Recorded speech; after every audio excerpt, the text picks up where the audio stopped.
all the money that is necessary for fighting the health aspect related to the virus is going to be there.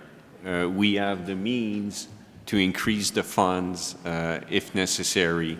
There is no restraint on the resources that will be allocated to the Minister of Health to fight the virus. What I suggested to your colleague is that to the extent that the impact is transitory, what we've seen in the past is with health crisis that gets resolved or diminished, is that we get a bounce back after in the economy.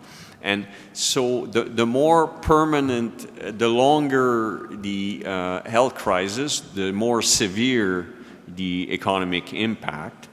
And if the shorter, the more we will see a bounce. In previous budgets, there was always a small, but there was always some sort of a provision for risk.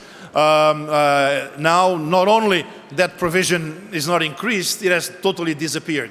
Also, in previous budgets, that there was always some margin that the government could count on in the current fiscal year. Again, in this budget, there's nothing there. The budget is very tight because for this year, for 2020, the economic growth forecast is 2%.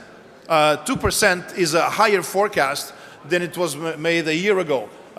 It's just, I find it really very surprising to have what I consider to be a relatively aggressive GDP forecast for 2020, and on top of that, a total absence of provisions for risk.